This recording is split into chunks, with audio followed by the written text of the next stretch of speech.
The air is perfectly still, held in that fragile suspension that only exists in the hours between midnight and the first grey light of dawn. You are lying on a simple wooden frame, the rough texture of a linen sheet pressing against your skin, and for a moment, the only thing you hear is the rhythmic, heavy breathing of your wife beside you.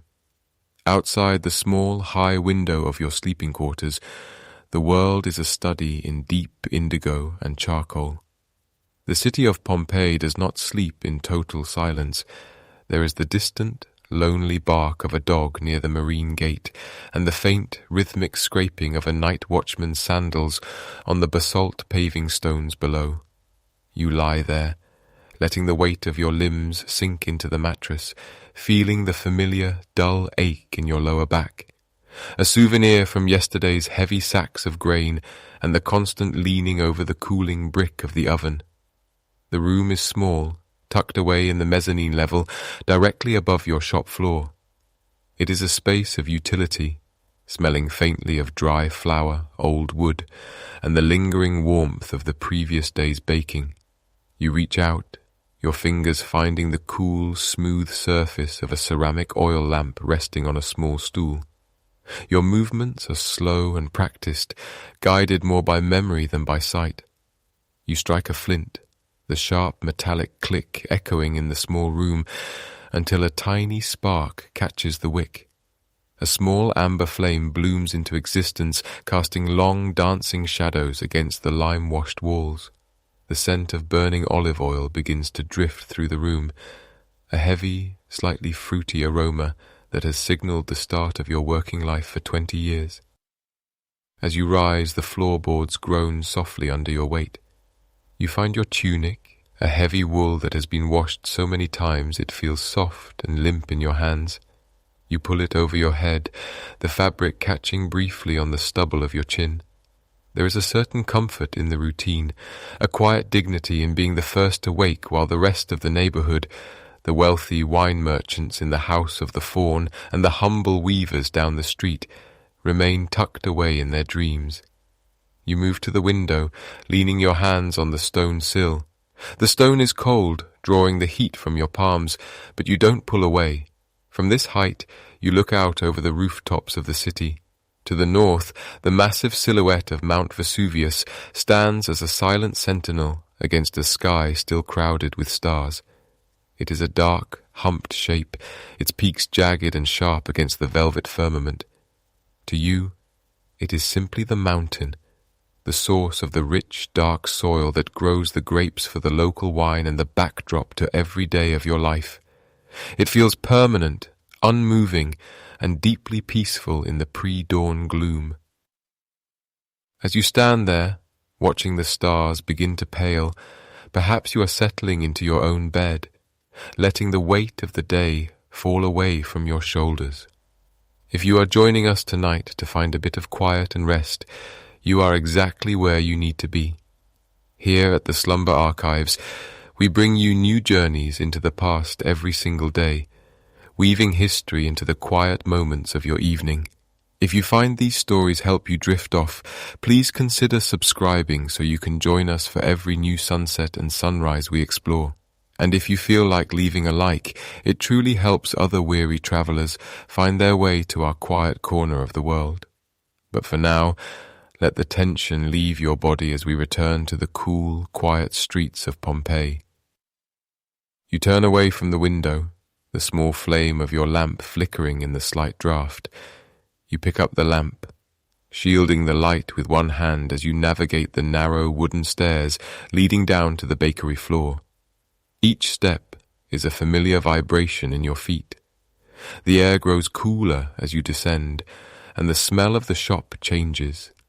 The scent of raw flour, dusty and sweet, replaces the smell of the sleeping quarters. Your feet find the cold volcanic stone of the floor, and the chill of it travels up through your legs, fully waking your senses. In the center of the room stands the great oven, a massive domed structure of brick and volcanic rock. It is cold now, its cavernous mouth dark and empty, waiting for the first fire of the day.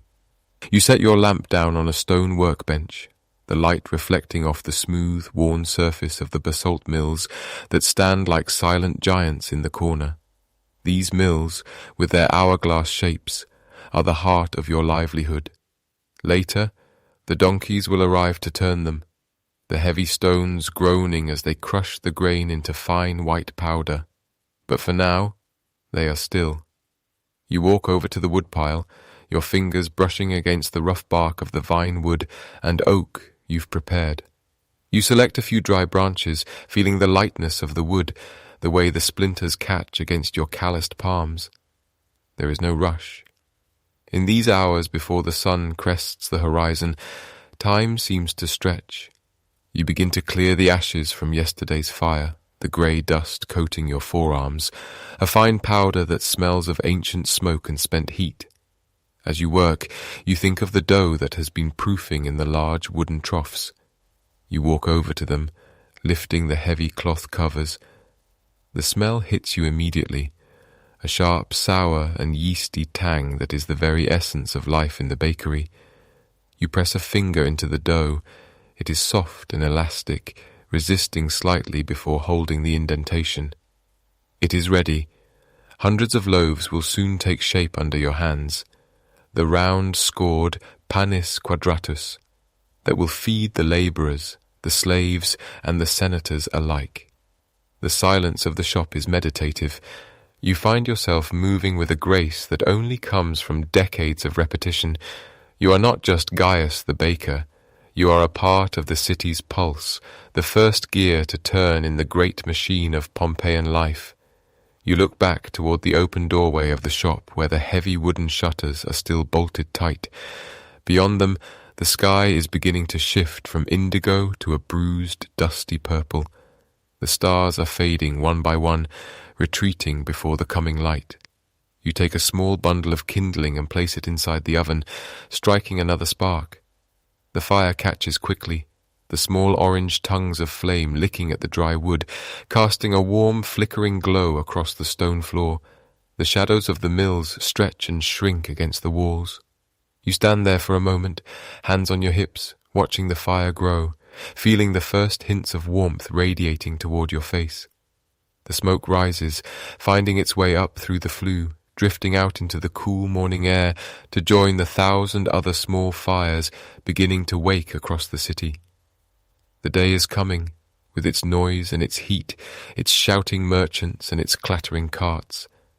But for this brief moment, in the shadow of the great mountain, the world belongs only to you, the fire and the rising bread. You take a deep breath, filling your lungs with the scent of wood smoke and flour, and prepare to begin the work that has defined your life and the lives of those who came before you. The stone under your feet is solid, the mountain is silent, and the first loaf is waiting to be formed. Your hand finds the familiar, smooth grain of the wooden railing as you begin your descent into the heart of the house. The stairs are narrow and steep, a vertical bridge between the quiet of the upper sleeping quarters and the industrious gravity of the tavern below. Each step emits a soft, muffled creak that seems to echo in the pre-dawn stillness, a rhythmic counting of the moments before the world truly wakes. As you move downward, the air shifts. The lingering coolness of the night, which had pooled in the rafters of the atrium, begins to give way to a denser, more grounded atmosphere. You can feel the change against your skin, a transition from the ethereal dreams of sleep to the solid reality of stone and grain. Your feet, toughened by years of labour, meet the floor of the pistrinum with a quiet slap. The stone here is different from the decorative tiles of the entrance. It is dark, heavy basalt, worn to a gentle sheen by the treading of many feet and the sliding of heavy sacks. The floor feels remarkably cool against your soles, a grounding sensation that travels up your legs and settles your spirit. This is your kingdom, a subterranean world of grey and white, where the walls are thick enough to muffle the sounds of the waking street outside, creating a sanctuary of purpose. The walls themselves are cool to the touch, their plaster surfaces dusted with a fine perennial coating of flour that softens the sharp edges of the room. In the center of the workspace, the great mills stand like silent sentinels, waiting for the day's burden. They are magnificent and terrible in their weight, carved from the dark volcanic stone of the mountain that looms over the city. You reach out and let your fingers trail over the hourglass shape of the Catillus, the upper stone that will soon be turning with relentless force. The texture is porous and rough, a reminder of the earth's own fire captured in frozen rock. These mills are the heartbeat of the bakery, and as you stand among them, you can almost feel the potential energy stored within their mass, a kinetic promise of the flour to come. Moving through the shadows, you see the silhouettes of your apprentices already at their stations.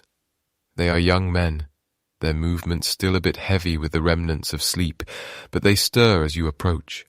There is no need for loud commands in this early hour. A nod, a brief touch on a shoulder, or a quiet word of instruction is enough. You greet them with a low, gravelly murmur, acknowledging their presence in this shared ritual of labor. They are already beginning the steady rhythm of preparation, clearing the surfaces and checking the hoppers. The sound of their movements is a comforting percussion. The soft rustle of a broom, the clink of a metal scoop, the heavy thud of a sack being repositioned.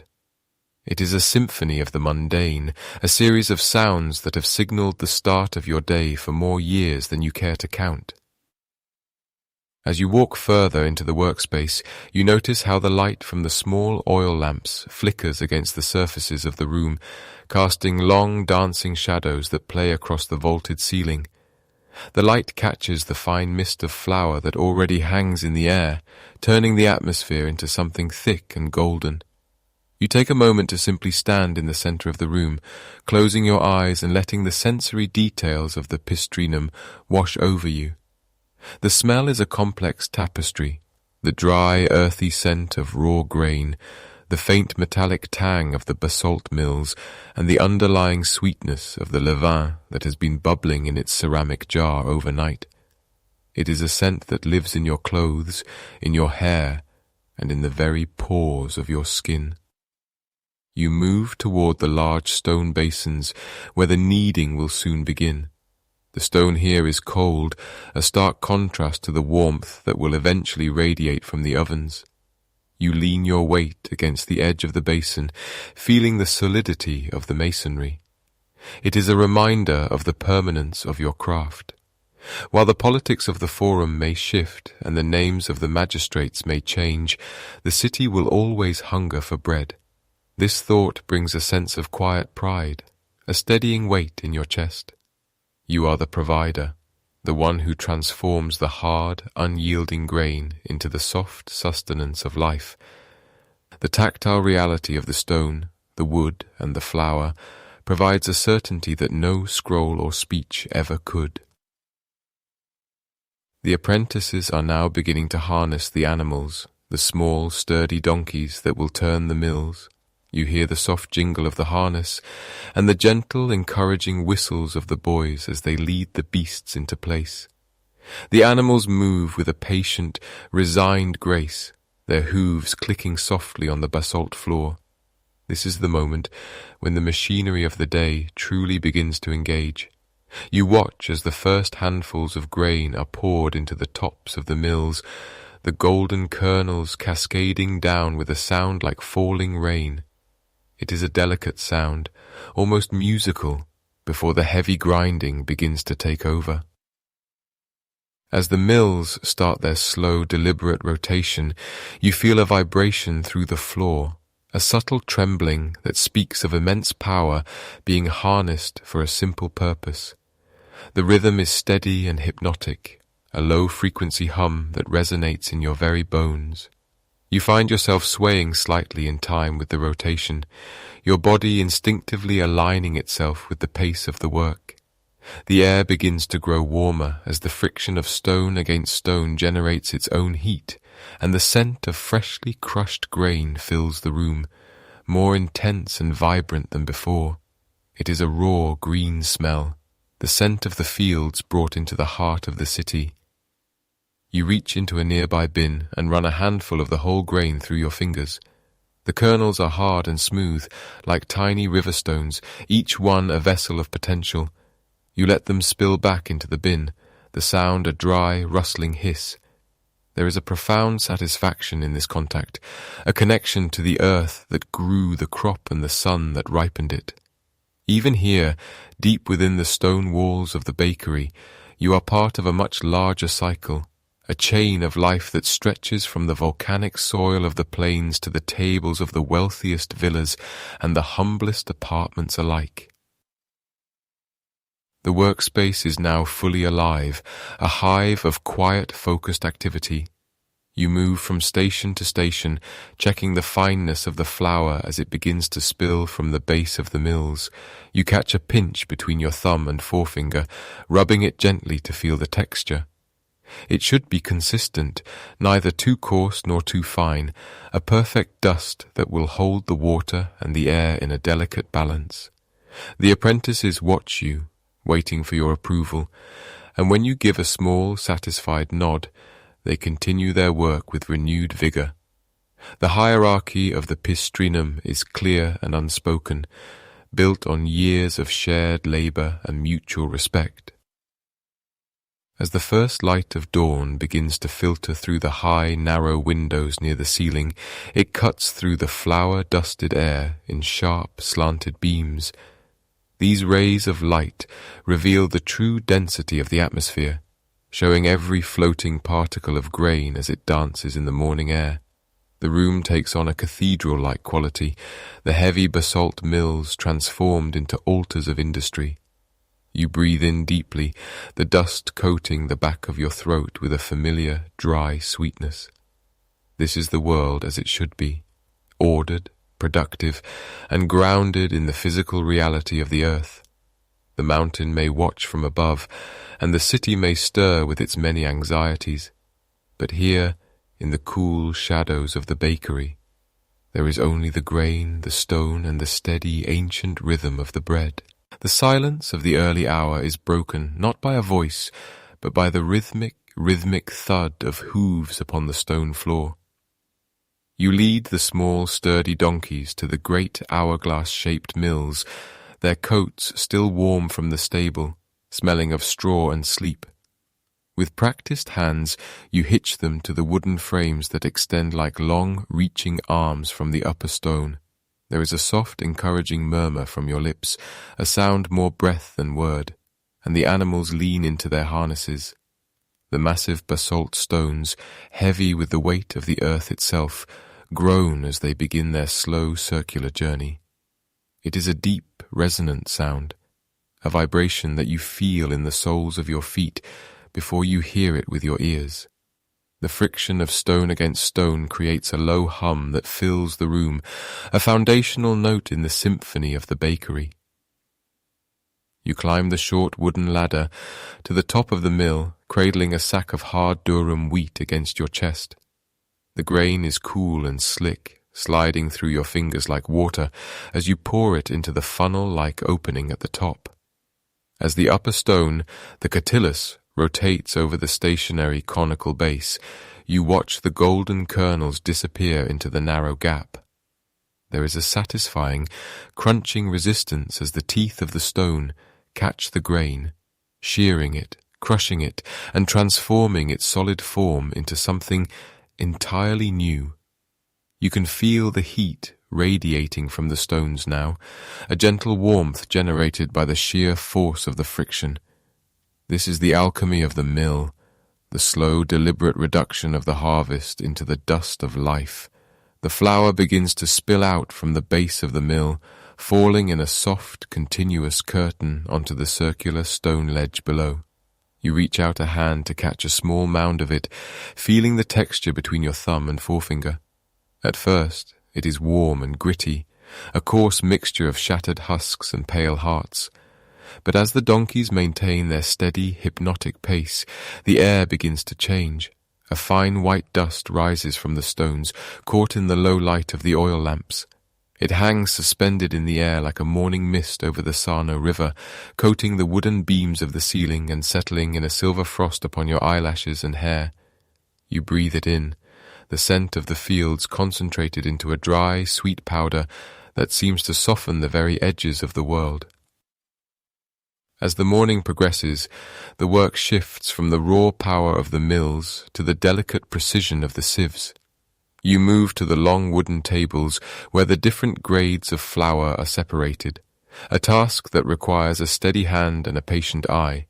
You take up the bolting cloth, a fine mesh made of linen or horsehair, and begin the rhythmic shaking that defines this part of your day. The motion is lateral and smooth, a swaying of the hips and shoulders that becomes a sort of dance. The coarse, dark bran, the fur, remains trapped in the sieve, while the finest, whitest particles drift through like falling snow into the bins below. You take pride in the siligo, the highest grade of flour, so pale and soft that it feels like silk against your skin. This is the flour for the light, airy loaves that will grace the tables of the villas on the outskirts of the city, the bread of the elite who demand a texture as refined as their conversation. But you do not disdain the darker, heavier meals that remain. You know that there is strength in the bran, a hardiness that feeds the labourers and the sailors down at the docks. Each grade of flour has its purpose, its own unique weight and character, and you treat them all with the same quiet respect. The sorting is a meditative process, a way of bringing order to the chaos of the crushed grain, ensuring that every loaf you bake will have the exact consistency it requires. The air in the bakery is now thick with this flour mist, turning the figures of your assistants into ghostly shapes that move with a strange dampened grace. Conversation is sparse, muffled by the veil of dust and the constant grinding heartbeat of the mills. You find yourself lost in the repetition, your mind drifting away from the worries of the market or the distant, brooding presence of the mountain. Here, within the circle of the mill's rotation, time feels different. It is not a straight line leading toward an uncertain future, but a recurring loop, as ancient as the first person who ever crushed a seed between two rocks. The steady trudge of the donkeys, the warmth of the friction-heated stone, and the soft fall of the white powder create a sanctuary of labour. You pause for a moment to wipe the sweat and flour from your brow, leaving a pale streak across your tanned skin. Your muscles ache with a dull, familiar throb, particularly in your lower back and shoulders. But it is a grounded kind of pain, the ache of a body that has done exactly what it was built to do. You look at the bins, now filling with the various grades of flour, and you see the potential within them. This dust is the promise of the oven, the raw material of the city's survival. In this quiet, dusty light, you are not just a man earning a living. You are the keeper of a fundamental transformation. The donkeys continue their rounds, their blinkers keeping them focused on the few feet of stone in front of them, oblivious to the greatness of the task they perform. You adjust a harness, patting the flank of the nearest animal, feeling the coarse hair and the ripple of muscle beneath. They are your partners in this, silent and enduring. As the sun begins to climb higher outside, casting long, sharp shadows through the high windows of the bakery, the mist of flour seems to glow, catching the light in a way that makes the entire room feel as though it were under water, or perhaps existing in a dream. You return to the sieves, the rhythm of the shaking once again taking hold of your limbs. The sound of the bran hitting the wood is a soft, dry patter, like the sound of autumn leaves skittering across a courtyard. You think of the wheat when it was still green in the fields, swaying under the summer sun, and you marvel at how it has come to this refined, quiet essence. The world outside may be loud with the cries of vendors and the clatter of chariot wheels, but here the only sounds are the stones, the hooves, and the gentle sigh of the flour as it finds its place. As the final sacks of grain are emptied and the mills begin to slow, the silence that returns to the room feels heavy and significant. The donkeys are led away to rest, their work for the morning finished, leaving only the lingering heat of the basalt and the settled dust on every surface. You stand in the center of the room, looking at the mounds of white and tan flour, and you feel a deep sense of completion. The earth has been broken and sifted, prepared for the water and the salt and the long, slow process of becoming bread. You take a deep breath, the dry sweetness of the air filling your lungs one last time before you turn toward the kneading troughs, ready for the next stage of the day's journey. The sun is higher now, but the coolness of the stone floor still seeps through your sandals, keeping you tethered to the earth even as your work begins to rise and take shape. Resting in a corner of the workshop, tucked away in a ceramic jar that feels cool and smooth against your palms, is the heart of the bakery. You reach in and pull back the linen cloth to reveal the leaven, a portion of dough saved from the previous day's bake, alive and pungent. To your modern ancestors, this might be a matter of biology and wild yeast, but to you, it is something more akin to a family legacy, a continuous thread of life that stretches back through weeks and months of labor. You inhale deeply, catching that sharp, vinegary tang that signals the starter is ready to wake.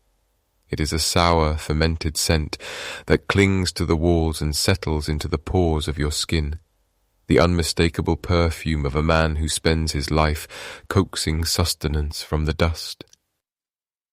You carry the jar to the great stone trough where the freshly milled flour lies waiting like a drift of fallen snow. Beside it stands a large amphora filled with water you fetched earlier from the public fountain near the temple of Isis.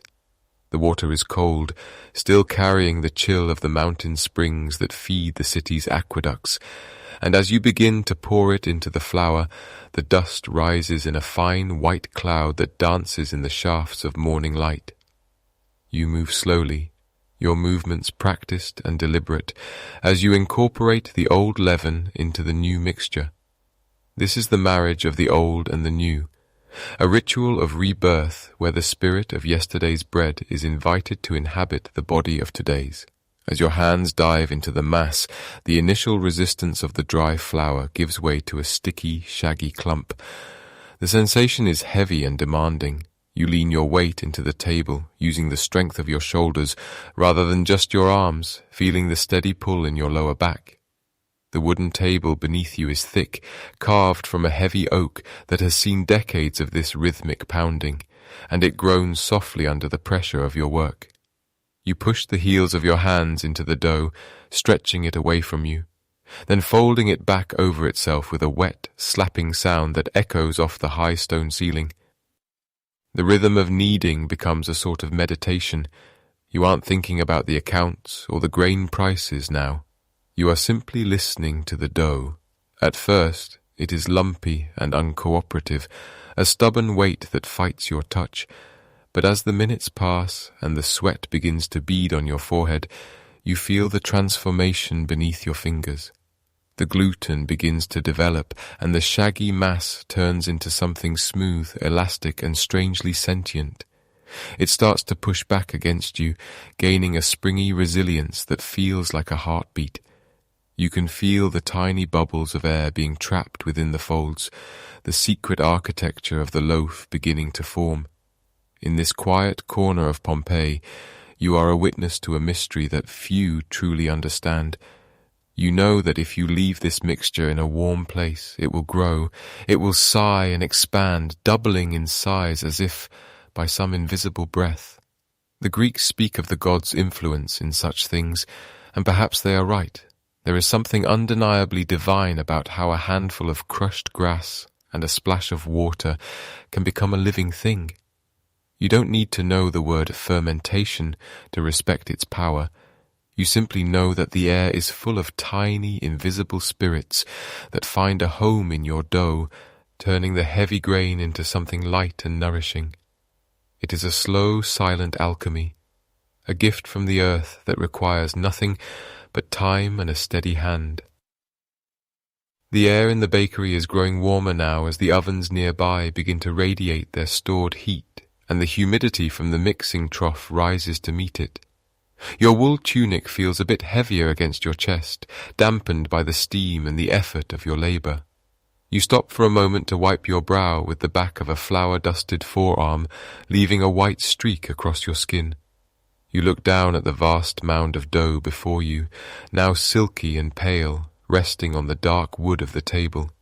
It is a beautiful sight, a landscape of potential. You find yourself thinking of the way the dough feels like the very earth itself, pliant, responsive, and full of hidden energy. Just as the soil of the slopes outside the city walls yields grapes and olives, this mixture yields the daily life of the city. Without this work, the forums would be silent and the baths would be empty. You are the one who captures the invisible and makes it tangible. You take another deep breath, the scent of the fermenting dough mixing with the faint, lingering smell of wood smoke from the back of the shop. It is a comforting, grounding aroma, the smell of a world that is functioning exactly as it should. As you prepare to divide the mass into individual loaves, you feel a deep sense of connection to the generations of bakers who stood at this very table before you. Their hands have smoothed these same edges. Their strength has tested the same grain. The leaven you use today is a piece of their history, a living fragment of the past that continues to provide for the present. You press your thumb into the surface of the dough, watching as the indentation slowly fills back in, the bread reaching back toward its shape. It is ready. The long, slow wait of the rise is about to begin, a time of quiet transformation where you must step back and let the elements do what you cannot. You cover the trough with a heavy, damp cloth, tucking the edges in to keep the warmth trapped inside, and for a moment you simply stand there in the dim light, listening to the soft, rhythmic sounds of the city waking up outside your door, while the miracle of the leaven works its silent magic in the dark. The air in the bakery has grown heavy with the scent of damp grain and the lingering musk of the night, but now a sharper, more familiar aroma begins to cut through the stillness. It is the scent of carbon and old embers, the ghost of yesterday's heat waiting to be cleared away.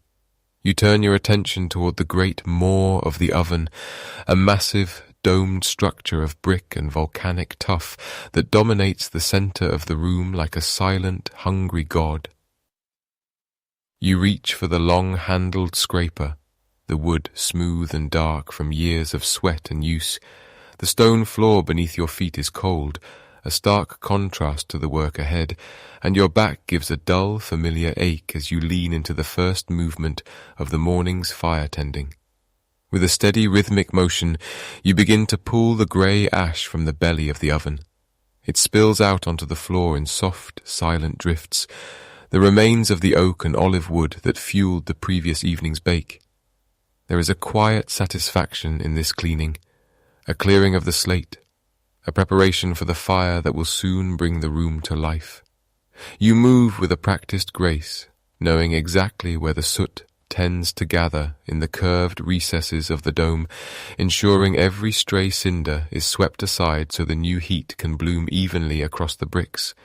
Once the floor is clear and the dark stone of the interior is revealed, you walk toward the corner where the fuel is stacked high. Your fingers, dusted with white flour and grey ash, reach for the bundles of faggots, tightly bound twigs and vine prunings saved from the autumn harvest. They are light and brittle in your hands, crackling with a dry, sharp sound as you carry them to the oven's mouth. You stack them carefully, layering the thin vine wood with thicker pieces of split timber, creating a hollow cage that will catch the flame and hold it. There is a specific art to this arrangement. It cannot be too dense, for the fire needs to breathe, nor can it be too sparse, or the heat will vanish before the bricks have had their fill. You strike a spark, nursing a small flame on a bed of dry tinder until it catches the edge of a vine leaf, and then you watch as the orange light begins to dance. It starts as a flicker, a shy glow that casts long, trembling shadows against the walls of the bakery, but soon the dry wood surrenders to the heat. The fire takes hold with a sudden, joyous roar, the flames licking upward to touch the ceiling of the dome. As the fire grows, the orange glow deepens, reflecting off the soot-stained bricks until the interior of the oven seems to radiate a light of its own. You stand back for a moment, the heat beginning to prickle against the skin of your face and forearms, chasing away the lingering chill of the dawn. The smoke rises in a thin, pale ribbon, finds its way toward the vent, and the sound of the crackling wood fills the room, a steady, comforting percussion that marks the true beginning of the day's labor. You watch the colors change inside the chamber. At first, the soot on the ceiling turns a deep, velvety black, but as the temperature climbs, a curious transformation occurs. The heat becomes so intense that the carbon begins to burn away, leaving behind patches of clean, white brick. This is the sign you have been waiting for, the whitening of the oven. A signal passed down through generations of bakers that the stone is reaching its peak. You take a handful of water from a nearby bucket and flick it toward the entrance. The droplets dance and hiss, vanishing into steam before they even touch the surface. The heat is a living thing now, a pulsing force that you must gauge not with tools, but with the wisdom held in your own body. You step closer, squinting against the brilliance of the embers, and extend your hand toward the mouth of the oven. You do not touch the stone, for that would leave a sear upon your flesh, but you hold your palm a few inches above the floor, feeling the invisible pressure of the thermal energy. You count the heartbeats, 1, 2, 3, noting how quickly the sting of the heat forces you to pull away. It is a practiced hand that knows the difference between a fire that will scorch the crust and one that will bake the heart of the loaf to perfection. You feel the warmth soaking into your bones, loosening the tightness in your shoulders and the stiffness in your joints. The oven is a reservoir of memory, holding the heat of 1,000 mornings, and as you stand there in the flickering light, you feel a deep connection to the stone and the flame. The city of Pompeii may still be rubbing the sleep from its eyes, and the great mountain on the horizon may be draped in its morning mists, but here, in the heart of your workspace, the world is defined by the steady, radiating pulse of the fire. You take the long iron peel and begin to spread the glowing coals across the floor of the oven, ensuring the heat is distributed to every corner. The embers glow like fallen stars, shifting from brilliant gold to a deep, pulsing crimson as they settle. Soon the wood will be spent, and you will sweep these coals aside to make room for the dough, leaving only the stored heat of the bricks to do the work. But for now, you simply watch the fire. Its movement is hypnotic, a slow-motion dance of light and shadow that seems to slow the passage of time itself. The air around you is thick with the scent of wood smoke and the promise of sustenance. You lean against the cooling stone of the outer wall, feeling the vibration of the fire through the masonry. The silence of the early hour is beginning to break. You hear the distant clatter of a cart on the basalt paving stones outside, and the faint call of a neighbour's rooster. But these sounds feel far away, muffled by the thick walls of the bakery and the intense focus of your task. In this moment, there is only the heat, the ash, and the patient preparation for the loaves that will soon sustain the people of this bustling town. You take a deep breath, the warm air filling your lungs, and prepare yourself for the next rhythm of the morning, as the dough in the trough continues its slow, invisible rise in the shadows.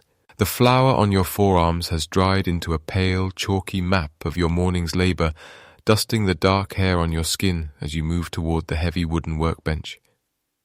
There is a profound, quiet gravity to this moment, a shift from the heavy, communal exertion of the kneading to the delicate, individual artistry of the shaping. You reach into the great stone trough, your fingers sinking into the pillowy mass of the dough, which feels alive, warm, elastic, and humming with the hidden energy of the yeast. As you pull a large portion onto the floured surface of the table, the scent of fermented grain rises to meet you, a sharp, sweet tang that cuts through the lingering smell of wood smoke from the ovens. You begin to divide the mass, your hands moving with a precision born of 1,000 sunrises. There is no need for a scale. The weight is in your muscle memory, a familiar pull in your shoulders that tells you exactly when a portion is sufficient for a single loaf of panis quadratus. You roll the dough into a tight, smooth sphere, the surface tension pulling taut until it looks like a pale stone plucked from the Sarno River, but this is merely the canvas. Now you take a simple wooden tool, a straight-edged slat, and press it firmly into the center of the mound. You press down once, then rotate the loaf, pressing again and again until you have divided the circle into 8 perfectly symmetrical wedges. These are the lines that will guide a father's knife at the dinner table, or perhaps the steady hands of a laborer breaking his fast in the shade of a portico. The rhythm of the work begins to take hold of you, a slow and meditative cadence that pushes the rest of the world away. Press, rotate, press, rotate. Your breathing syncs with the movement of your wrists. It is a repetitive dance, a cycle of creation that feels as ancient as the mountain looming outside the door. To some this might seem like drudgery, but to you it is a sanctuary. In the repetition, your mind is free to wander, to think of the gardens you passed on your way here, or the way the light catches the bronze fountains in the forum. The dough responds to your touch like a familiar friend, yielding and firm all at once, taking the shape you demand of it with a silent, heavy grace. As you finish scoring the 8th wedge, you reach for a coil of coarse linen string hanging from a peg on the wall. This is a crucial step, a detail that separates the professional baker from the amateur at the home hearth. You take a length of the cord and wrap it snugly around the equator of the loaf, tying it with a quick, deft knot. This belt of string serves a purpose both practical and aesthetic. It prevents the bread from spreading too wide as it expands in the heat of the oven, forcing it to rise upward into a proud, sturdy drum. The string bites slightly into the soft dough, creating a deep groove that will remain even after the bread is baked and the fiber is pulled away. It gives the loaf its structural integrity, a belt for its belly, ensuring that every citizen receives a portion that is thick and substantial. The air in the bakery is growing thicker now, heavy with the moisture evaporating from the hundreds of loaves beginning to populate the cooling racks. You wipe a bead of sweat from your brow with the back of a dusty hand, leaving a streak of white across your forehead. But you do not stop. You reach for the final mark of your craft, the signaculum. This is your personal bronze seal, a heavy cold piece of metal with your name, or the name of the bakery's owner, carved in reverse into its face. It feels substantial in your palm, the metal smoothed by years of contact with damp dough.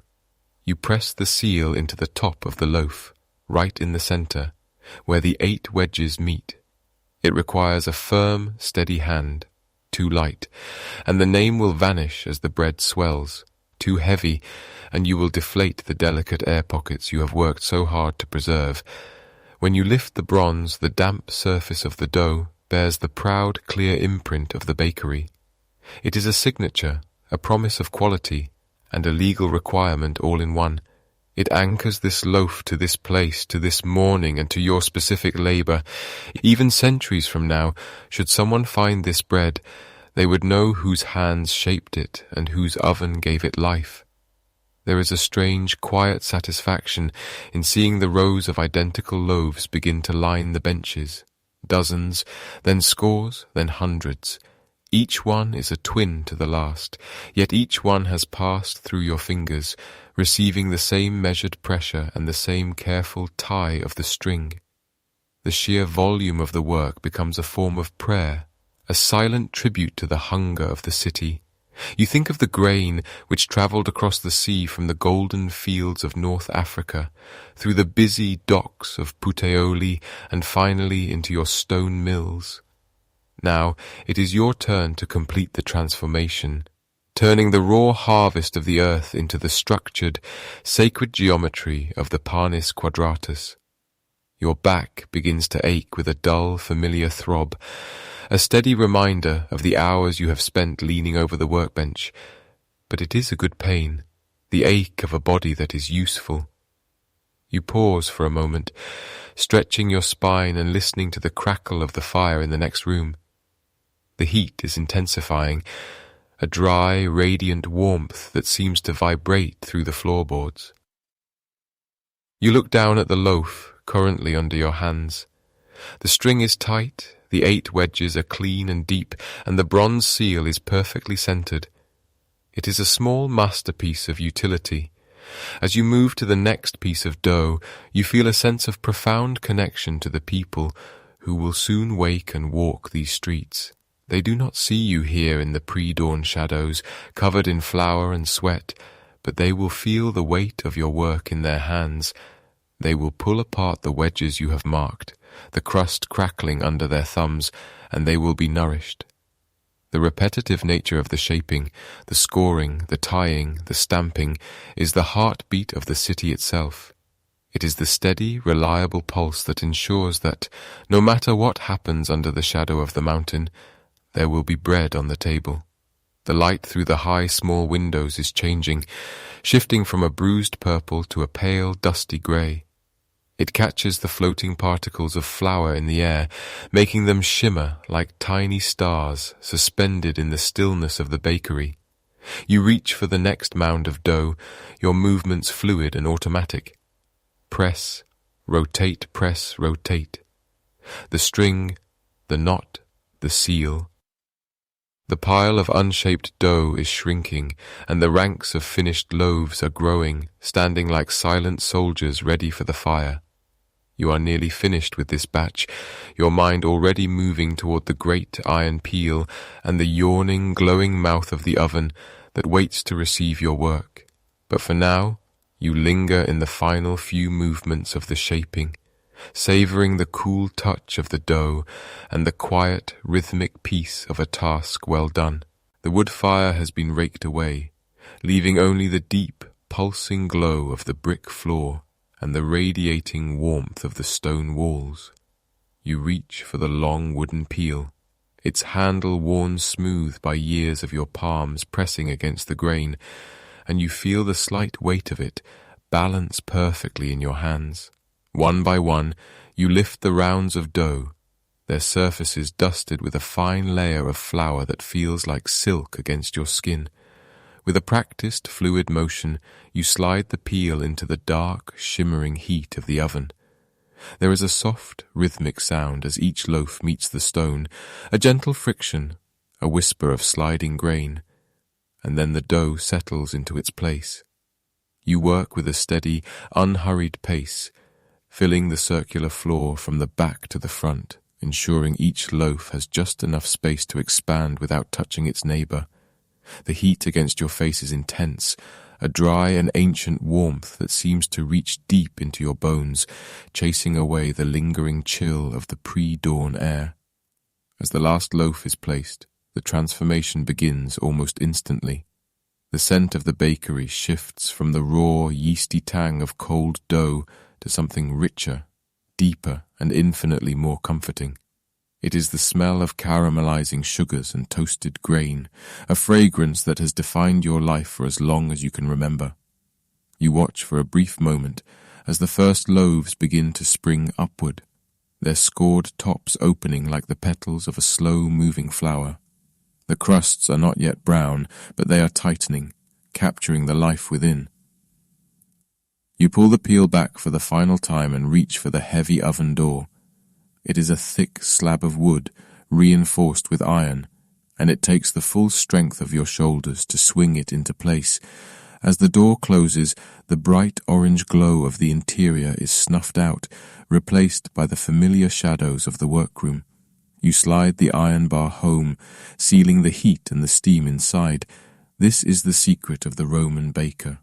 The moisture trapped within the stone chamber will keep the crusts supple, allowing the bread to rise to its full height before the intense heat turns the outer layer into a crisp, golden shell. The silence that follows the closing of the door is sudden and profound. The roaring of the fire is gone, replaced by a low, muffled ticking as the stones settle and the bread begins its slow transformation in the dark. Now, there is nothing left to do but wait. You wipe the sweat from your brow with the back of a flour-dusted hand, feeling the gritty paste it leaves behind. Your muscles, which have been coiled and active since long before the sun thought of rising, begin to loosen. You find your small wooden stool in the corner, tucked away from the main traffic of the tables, and you sit down with a heavy, satisfied sigh. The stone floor beneath your sandals is warm, a gentle heat that radiates up through the soles of your feet. You lean your head back against the cool plaster of the wall, closing your eyes for a moment, and let the sounds of the waking city wash over you. In this quiet interval, the world feels very small and very safe. You can hear the distant, rhythmic clop of hooves on the basalt paving stones of the street outside, perhaps a farmer bringing in a cart of leeks or grapes from the slopes of the mountain. Farther off, there is the faint cry of a night watchman finishing his rounds, his voice thin and lonely in the cooling air. But here, inside the walls of the bakery, the air is thick with the promise of the first bake. You can almost feel the bread growing behind that heavy door, the invisible alchemy of heat and water, turning the humble flour into the sustenance of Pompeii. Your thoughts drift, as they often do during this first period of waiting. You think of the grain itself, which arrived only days ago in heavy burlap sacks, still smelling of the sun-drenched fields of North Africa. You think of the men who unloaded it at the docks, their backs glistening with sea spray, and the donkeys that laboured up the steep streets to deliver it to your door. Every loaf you bake is a culmination of 1,000 different hands, 1,000 different moments of labour.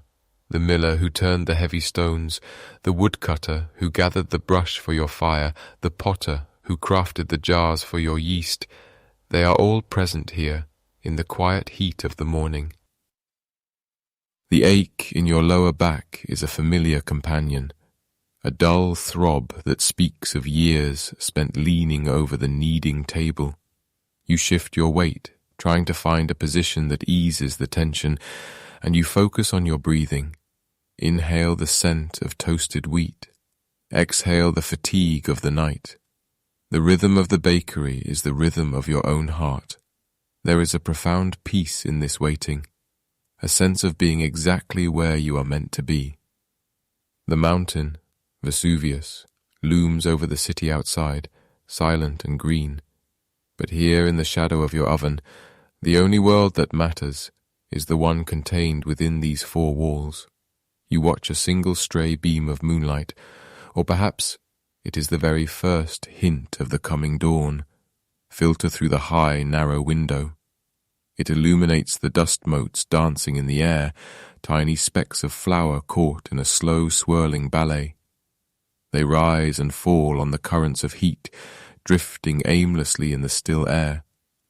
You find yourself mesmerized by their movement, your eyelids growing heavy as the warmth of the oven continues to envelop you like a thick wool cloak. The first batch will take nearly an hour to reach perfection. During that time, you are a king in a silent empire. The kneading tables are clear, the flour bins are covered, and the heavy work of the shaping is done. You allow yourself to slip into a light doze, the kind of sleep that isn't quite a dream but a deep, meditative state where you remain aware of the world around you. You hear the crack of a cooling ember, the scuttle of a mouse in the grain store, the distant splash of a fountain in a neighbour's courtyard. These sounds are the texture of your life, as familiar as the grain of the wood under your fingers. As you sit there, you reflect on the simple beauty of the bread itself. It is the most basic of things, flour, water, salt, and the wild strength of the yeast, and yet it is the foundation of everything. It feeds the senator in his villa and the slave in the fields. It is broken at weddings and shared at funerals. When you pull those loaves out, each one will bear the mark of your bakery. the unique stamp that tells the city this bread came from your hands. There is a quiet pride in that, a dignity that doesn't need words. You are the provider of the morning, the one who ensures that when the city finally wakes, the air will be filled with the scent of life. The heat from the oven seems to pulse, a slow and steady heartbeat that matches your own. You feel your chin dip toward your chest, your breathing slowing even further. The world outside may be full of politics, trade, and the bustling noise of the empire, but here, in the dim light of the bakery, time has slowed to a crawl. There is only the heat, the scent, and the long, slow wait for the first golden crust to emerge from the dark. You are a part of the stone, a part of the fire, a part of the ancient cycle of the bake, and for now, that is more than enough. The heavy stillness of the bakery is finally broken, not by your own movement, but by the world beginning to stir beyond the threshold of the shop. It starts as a low, rhythmic vibration that you feel first in the soles of your feet, travelling up through the basalt floor before it ever reaches your ears. It is the sound of iron-rimmed wheels grinding against the dark, volcanic paving stones of the street outside. The heavy carts, laden with amphorae of wine from the countryside or crates of salted fish from the harbour, are making their way into the heart of the city before the morning traffic makes the narrow lanes impassable. The sound is a slow, steady crunching of metal against stone, a sound that has defined the mornings of your life for as long as you can remember. You lean your shoulder against the cool stone of the doorframe, watching the faint silhouettes of the mules as they strain against their harnesses, their breath blooming in the humid air like soft white ghosts. The air this morning is thick and heavy, carrying the weight of the nearby sea. It is a moisture that clings to your skin, mingling with the fine dusting of flour on your arms to create a thin, tacky paste. You can smell the salt of the Mediterranean, a sharp, bracing scent that cuts through the warm, yeasty aroma of the rising loaves. It is a reminder that while your world is one of fire and grain, you are only a few hundred paces from the great blue expanse that connects Pompeii to the rest of the vast empire. As the light grows, the grey shadows of the street begin to dissolve into the familiar colours of the neighbourhood. Across the way, your neighbours are beginning their own daily rituals. You hear the unmistakable, rhythmic clatter of wooden shutters being slid back along their metal tracks, a series of sharp, hollow knocks that echo down the alleyway as the shops open their eyes to the day. The dry goods merchant next door is the first to emerge, his movements slow and stiff with the same early morning fatigue that sits in your own joints. You watch him arrange his baskets of lentils and chickpeas, his hands moving with a practiced grace that requires no thought. There is a comfort in this shared labour, a silent understanding between those who rise, while the rest of the city still dreams. You see the flick of a lamp being extinguished, the scratch of a broom against the sidewalk, and the muffled greetings exchanged between teamsters. These sounds are the heartbeat of the city, a gentle crescendo that signals the transition from the private world of the night to the public stage of the day. You step out onto the narrow sidewalk for a brief moment, the stones cool beneath your sandals. The humidity seems to amplify every sound, the distant lowing of an ox, the splash of water from a nearby public fountain, and the soft fluttering of pigeons as they descend from the rooftops to scavenge for stray grains. You find yourself turning your gaze instinctively toward the north, looking past the tiled roofs and the decorative cornices of the villas. There, framed by the narrow gap between the buildings, stands the mountain. In the soft, diffused light of the early morning, Vesuvius looks remarkably peaceful. Its twin peaks are draped in a mantle of deep, lush green, vineyards and olive groves that climb high up its slopes, feeding on the rich, dark soil that the mountain has provided for generations. It sits like a silent guardian over the plains of Campania, its silhouette softened by a thin veil of morning mist that clings to its ridges. To you, it is simply a part of the landscape, as permanent and unchanging as the sea or the sky. It is a place where the wealthy build their summer retreats to escape the heat of the city, a place where the wild boar roam and the grapes grow heavy and sweet. There is no hint of malice in its shape, no tremor in the earth to suggest that the giant is anything but asleep. You watch as the first rays of the sun, still hidden behind the horizon, catch the very tip of the summit, turning the green slopes into a shimmering tapestry of gold and emerald. The beauty of the sight brings a momentary stillness to your heart. You take a deep, lung-filling breath of the damp air, feeling the contrast between the cool breeze on your face and the radiating heat of the oven at your back. Your muscles, though tired, feel primed and ready for the hours of work ahead. You know that soon the streets will be choked with people, slaves running errands, politicians seeking favor, and children darting between the legs of passers-by. The quiet intimacy of this moment will vanish, replaced by the roar of a living city. But for now, in this blue hour, the world feels balanced. You run a hand over the rough surface of the exterior wall, feeling the grit of the red paint that announces your name and the quality of your bread to the public. The mountain remains still, the sea continues its rhythmic pulse, and the iron wheels of the carts continue their slow journey toward the forum. You turn back toward the warmth of the bakery, the orange glow of the embers reflecting in your eyes. The transition is complete. The city has awakened, and your first batch of bread is nearly ready to meet it. The cycle of the day has begun in earnest, and you move back to your station, your footsteps light and purposeful on the ancient stone.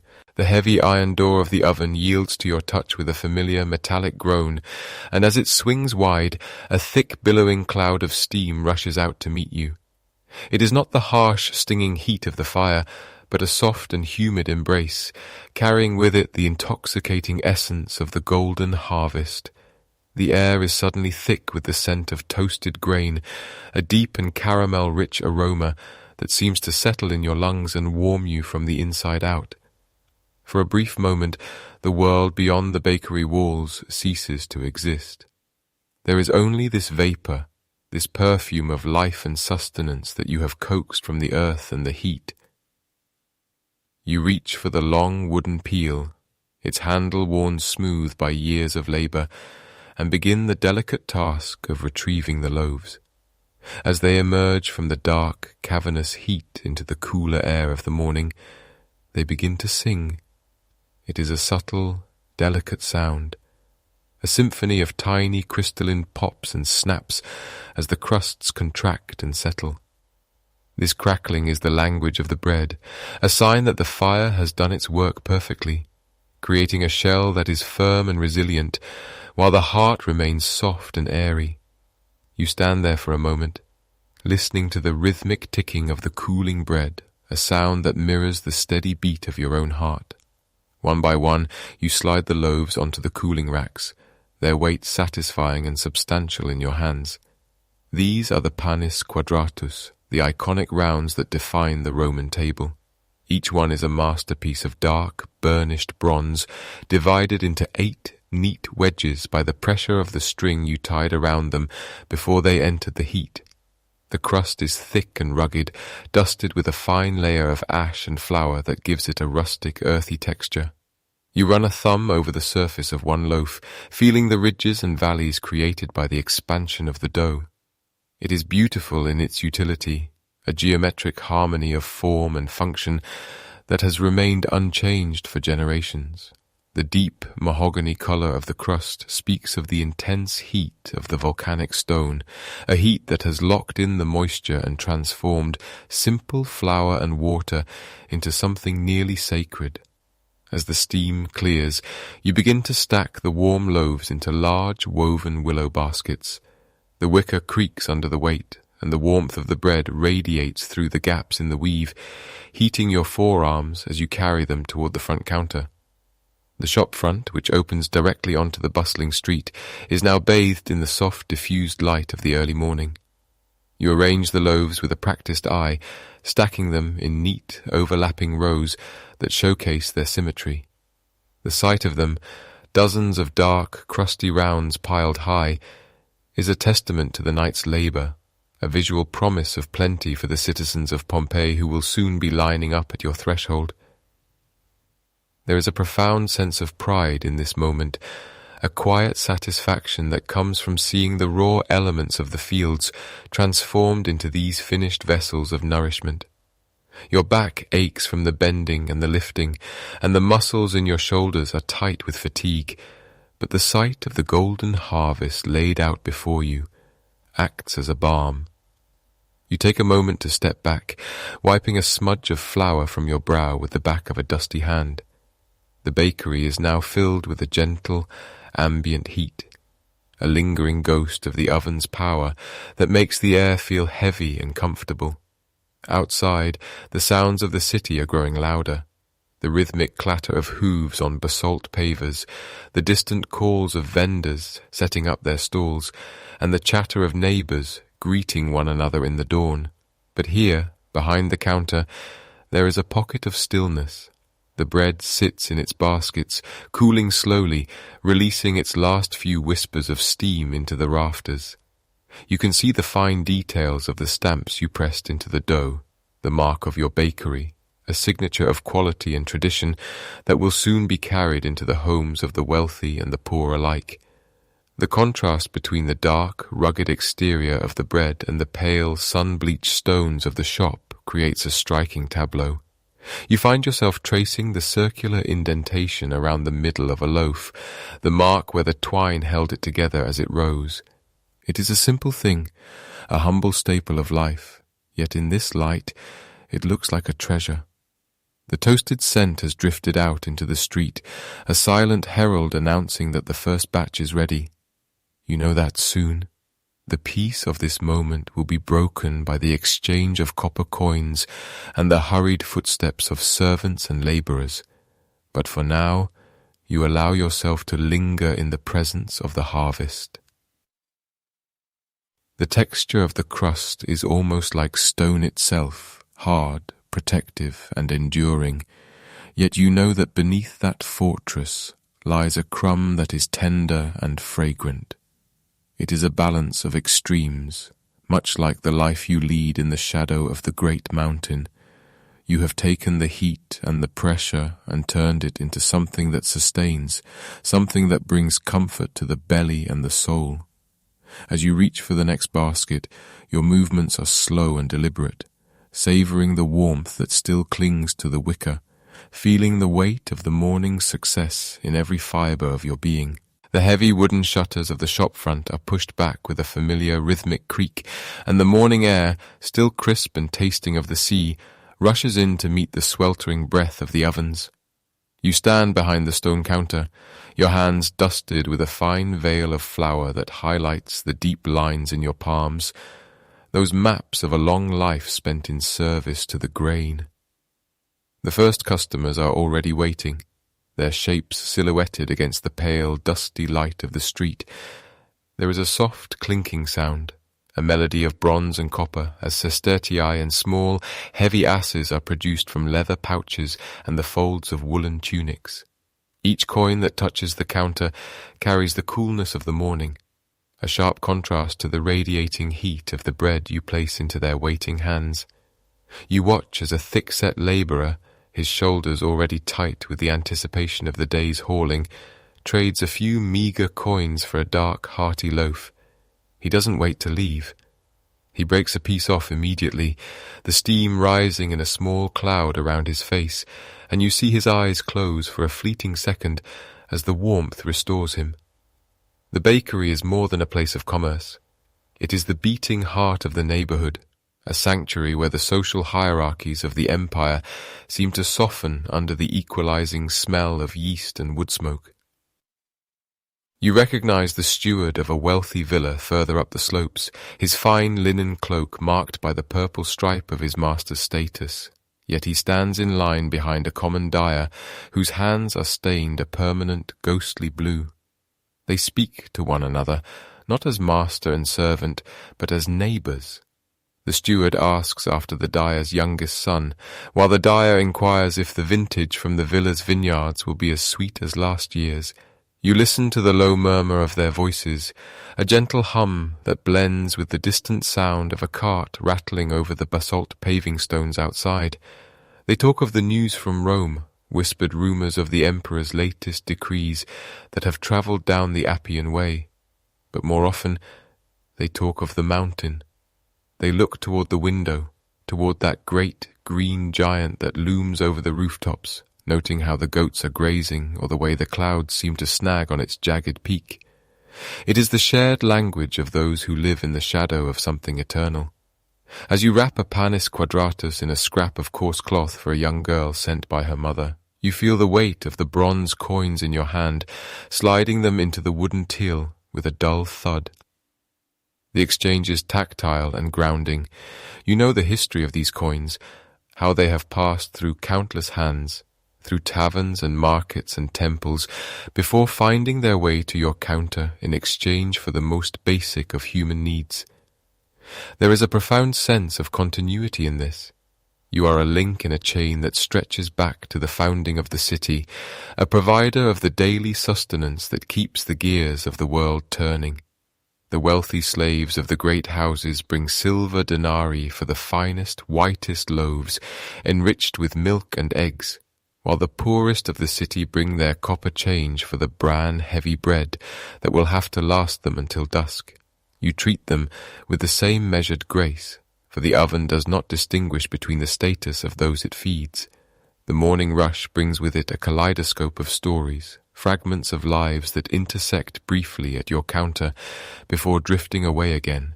A veteran of the legions, his gait hampered by an old wound from the northern frontiers, leans against the stone and tells you of the chill of the Danube, his voice raspy and slow. He finds comfort in the heat of your shop. It reminds him of the sun on the Italian hills he dreamt of during those long frozen winters. You nod, offering a word of commiseration as you pick out a loaf with a particularly crisp crust, knowing he prefers the crunch. Behind him, a group of women gather, their voices rising and falling like the tide as they trade gossip about a local wedding or the quality of the wool at the market. They linger in the warmth, their presence turning the bakery into a community hub, a place where the social fabric is woven together, one loaf at a time. You find yourself moving in a trance-like state, a slow dance of reaching, weighing and wrapping, your body knowing the rhythm so well that your mind is free to wander through the stories being told around you. The air in the shop grows thick with the scent of humanity, the smell of damp wool, the salt of sweat, and the underlying perfume of the earth itself. You notice the small details, the way the light catches the dust motes dancing in the air, the smooth, worn surface of the counter, where thousands of hands have rested, and the steady, rhythmic thumping of the flour bags being moved in the back. Your back aches with a dull, familiar throb, a reminder of the hours you spent kneading before the sun even thought of rising, but it is a satisfied ache. There is a deep, quiet pride in seeing the baskets empty, in knowing that by noon, the bread you laboured over will be broken at tables across the city. You watch a young couple walk away, sharing a small bun flavoured with honey and poppy seeds, their heads leaning close together as they laugh. In this moment, the bakery is a vessel of peace, a quiet corner of a busy world where the simple act of buying bread becomes a ritual of connection.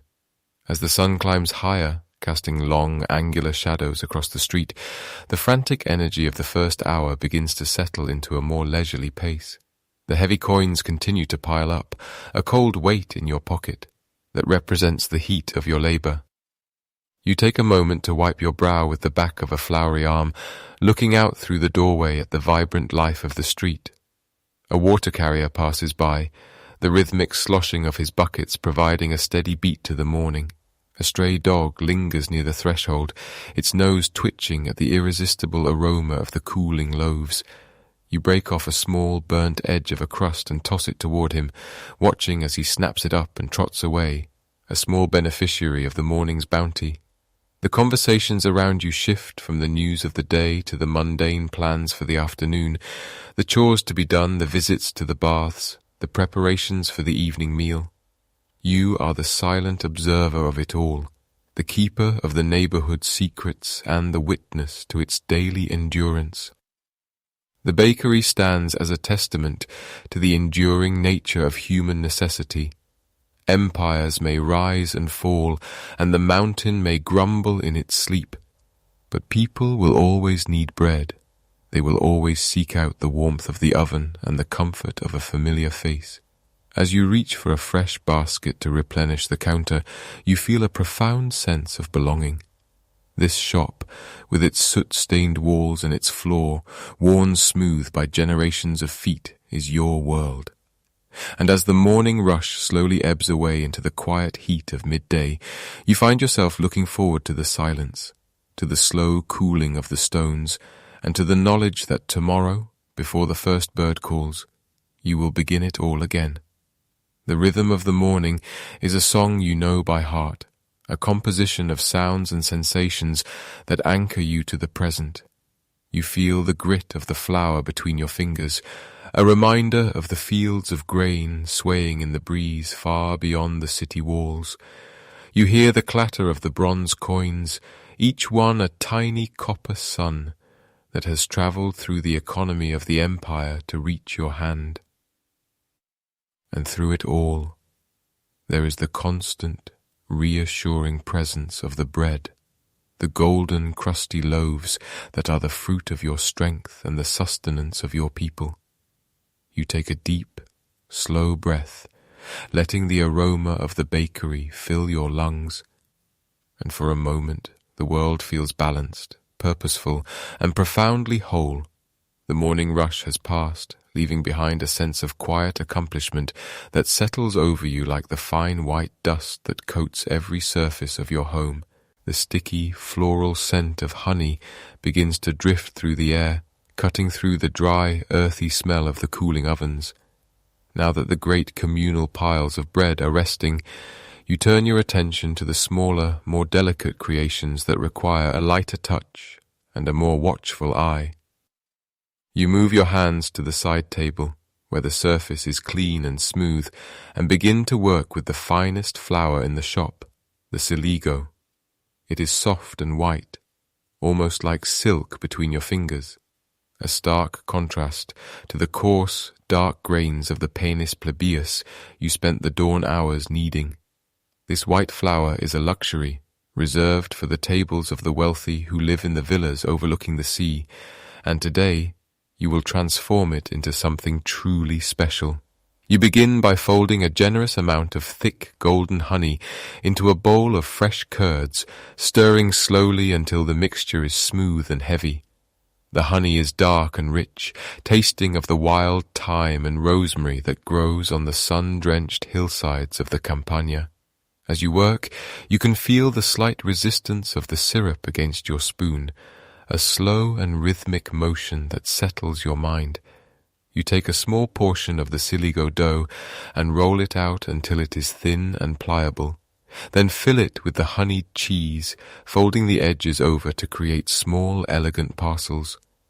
These are the cakes that will be served at the end of a long banquet, perhaps accompanied by a cup of sweet, spiced wine as the guests watch the stars emerge over the bay.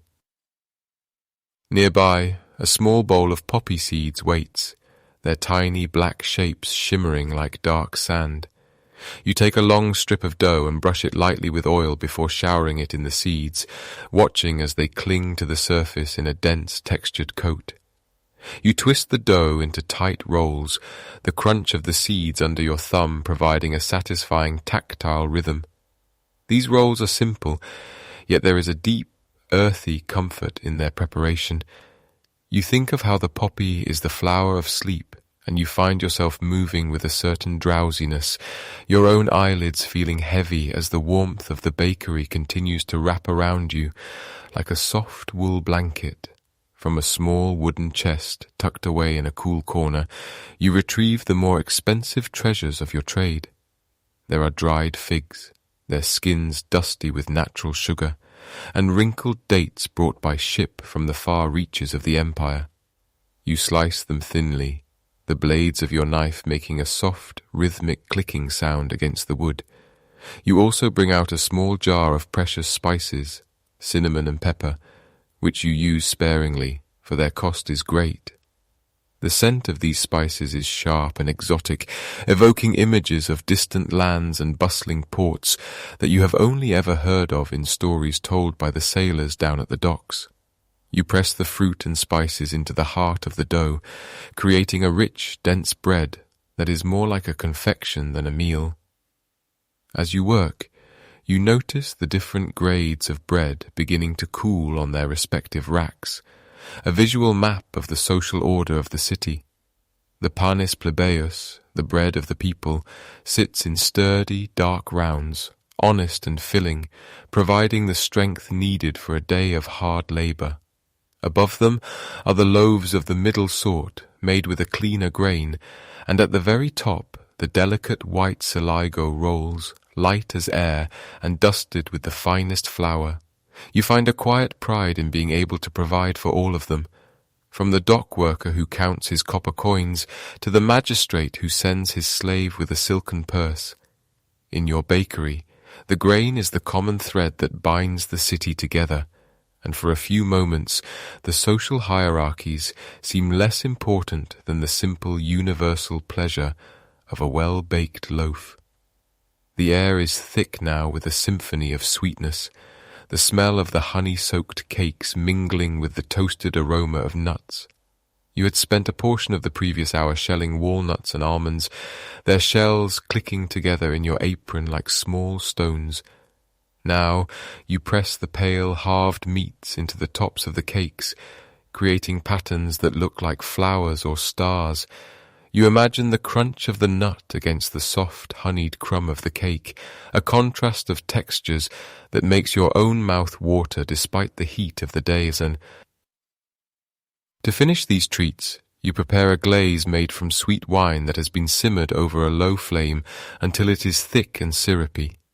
You dip a brush of dried herbs into the liquid and sweep it across the warm cakes, watching as the steam carries the scent of fermented grapes and sunshine into every corner of the room.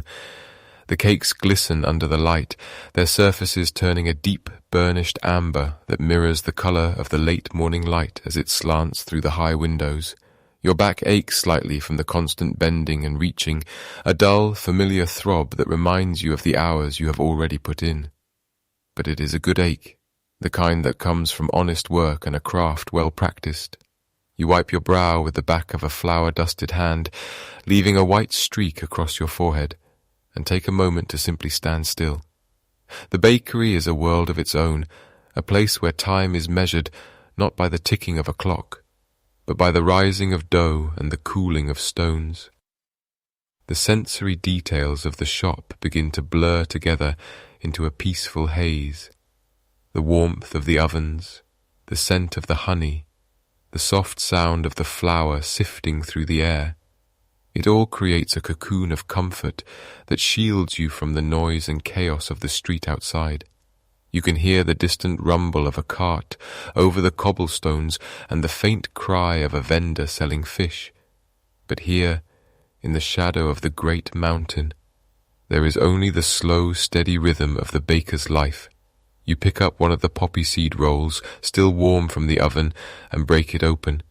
The steam rises in a thin, dancing curl, and the interior is white and fluffy, a small cloud of sustenance.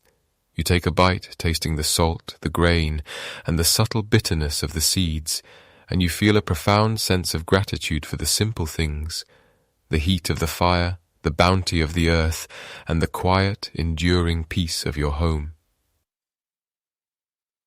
The white dust of the flour has settled into the fine creases of your knuckles, forming a pale map of the morning's labor against your sun-darkened skin. You wipe your hands on your tunic, feeling the grit of the grain and the lingering warmth of the clay tiles, but the air in the bakery has begun to change. The sharp, industrious energy of the dawn has softened, replaced by a heavy, golden stillness that seems to press down from the rafters.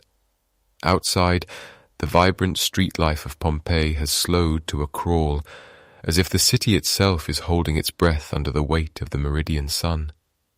The intense light of the Bay of Naples pours over the stone threshold, so bright it leaches the colour from the paving stones, turning the world into a shimmering haze of heat and silence.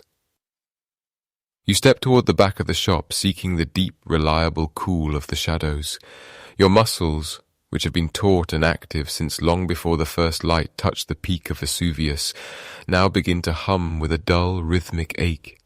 It is a familiar sensation, the honest fatigue of the artisan, and you welcome the chance to let the tension drain away.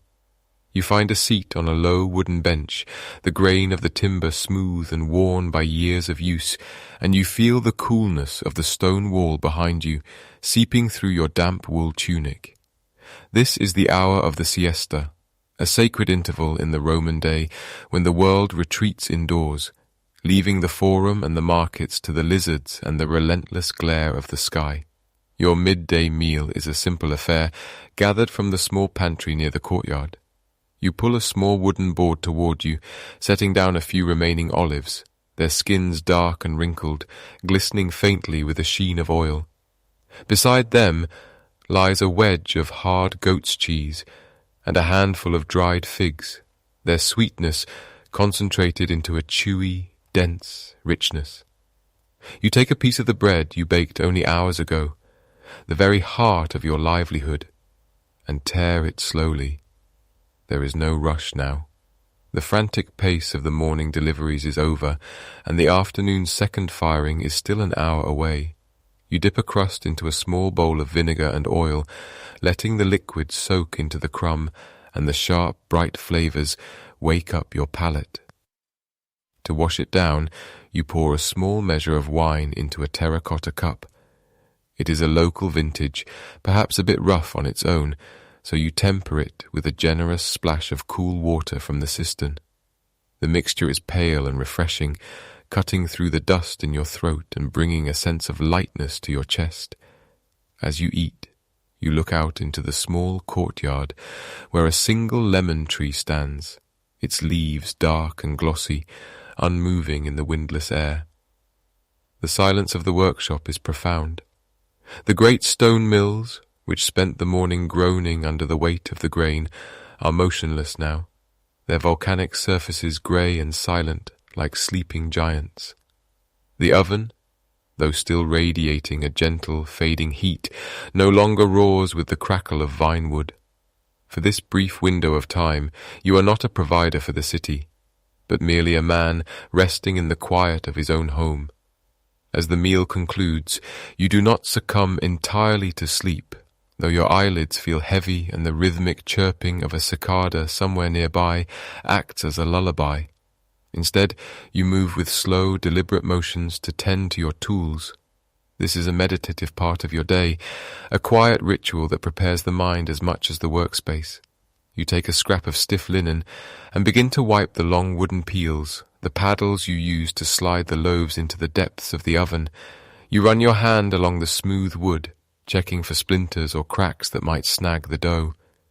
There is a deep satisfaction in the maintenance of things, in the way a well-cared-for tool feels like an extension of your own arm. You move to the kneading tables, scraping away the dried bits of dough with a metal blade. The sound of the metal against the wood is the only noise in the shop, a rhythmic scraping song that echoes softly off the high ceilings. You think of the grain that will soon arrive for the evening's preparation, the heavy sacks of spelt and emmer that will need to be inspected and hauled. But for now, that labour exists in the future. In this moment, there is only the cool shade, the scent of parched earth and old yeast, and the shimmering view of the mountain through the open doorway. Vesuvius sits there, a constant and silent neighbour, its slopes draped in the green of vineyards and gardens, looking down upon the busy lives of the people below. You don't think of it as a threat, but as a guardian of the fertile soil that gives you your flour and your wine. The water in the basin is cool as you plunge your arms in, washing away the remnants of the morning's work. The sensation is jolting and wonderful, the cold water chasing away the lethargy of the heat. You watch the white clouds of flour dissolve into the clear liquid, swirling like mist over the sea. You take a deep breath, smelling the salt air drifting up from the harbour, mingled with the dry, dusty scent of the sun-baked streets. Your back feels straighter now, the midday rest having worked its subtle magic on your joints. You look around your quiet empire, the stacks of fuel wood drying in the corner, the empty baskets waiting to be filled with the next batch of rolls, the bronze scales hanging from a peg on the wall. Everything is in its place, suspended in this golden afternoon amber. The shadows have begun to stretch just a little further across the floor, signalling that the peak of the heat has passed and the city will soon begin to stir once more. You pick up a broom made of bundled twigs and begin to sweep the floor, the shush, shush of the bristles a gentle herald of the work to come. Soon the neighbours will wake, the shutters of the nearby shops will creak open, and the rhythmic pulse of Pompeii will resume its steady beat. But for these last few minutes of the siesta, you linger in the stillness, savouring the peace of a life built on the simple, enduring foundations of grain, fire and stone. The scratch of a bronze stylus against a surface of darkened wax is a sound that defines the late afternoon, a rhythmic, tiny scraping that feels like a secret conversation between your hand and the history of your house. You sit at a small wooden desk in the back of the shop, where the shadows have grown long and the air is cool. Before you lie the tablets, hinged wooden frames filled with a thin layer of blackened beeswax, their surfaces etched with the rows of figures that represent the lifeblood of your trade. You trace a finger over the names of the local tavern keepers, the wealthy villa owners on the outskirts of the city, and the humble neighbours who buy on credit, their debts recorded in the precise, sloping script of a man who knows the value of every single loaf. The wax is soft from the heat of the day, yielding easily to the metal point as you tally the day's earnings and subtract the costs of wood, salt and labour. It is a quiet, meditative task, a moment to reflect on the delicate balance of the scales. You smooth over an old entry with the flat end of the stylus, the wax warming under the friction until the previous record vanishes, leaving a blank slate for tomorrow's hope. There is a deep, grounding comfort in this administrative ritual, a sense that despite the chaos of the marketplace and the shouting of the street vendors outside, your world is orderly, measured, and contained within these small rectangular frames. As you close the tablets, your thoughts turn toward the horizon, far beyond the stone walls of Pompeii. You reach for a fresh piece of papyrus to draft a letter to your supplier at the port of Puteoli, the great gateway through which the wealth of the empire flows. You can almost smell the salt air and the pungent scent of the harbour as you write, requesting a new shipment of high-quality grain from the fertile fields of North Africa. You specify the weight and the grade, knowing that the quality of your bread begins not in the oven, but in the holds of the great merchant ships that navigate the Mediterranean.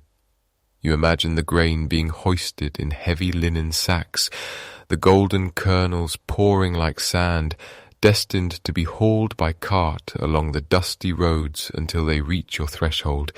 It is a vast, interconnected web of commerce that sustains you.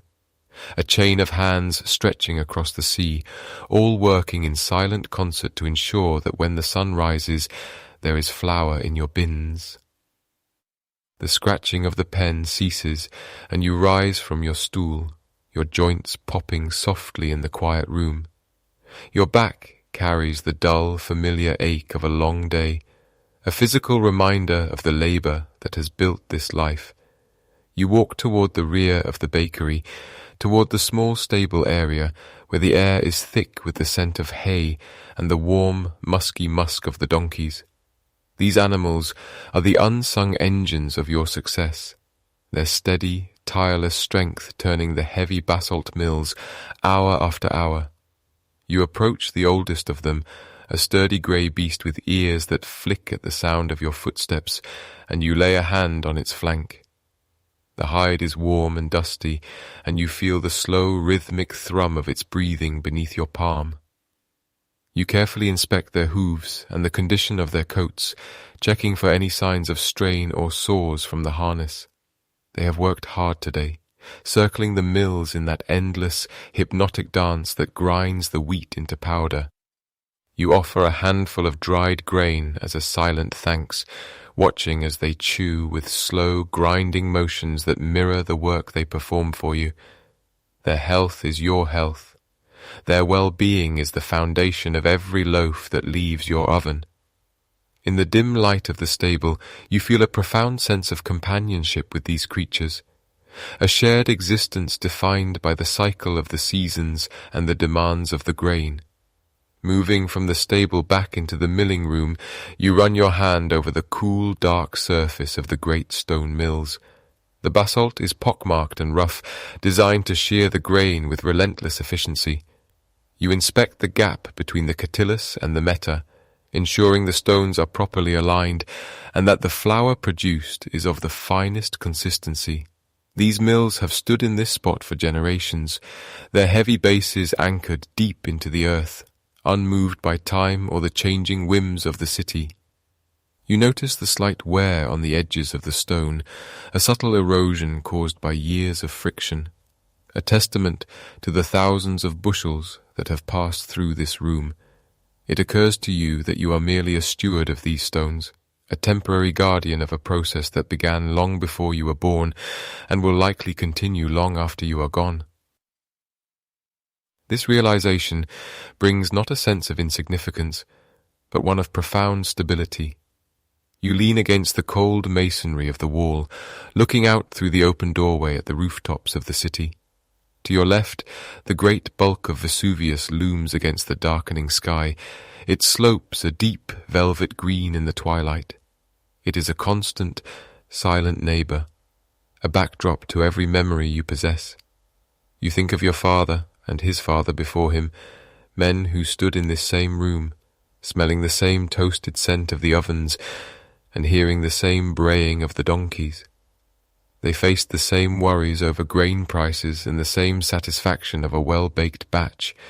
The trade is a lineage, a thread of continuity that binds you to the past and anchors you in the present.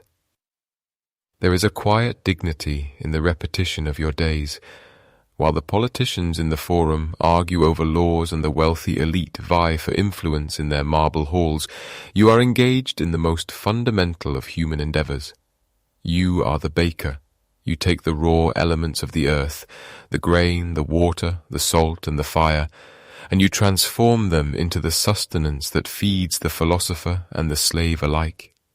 Your work is honest, tangible, and essential.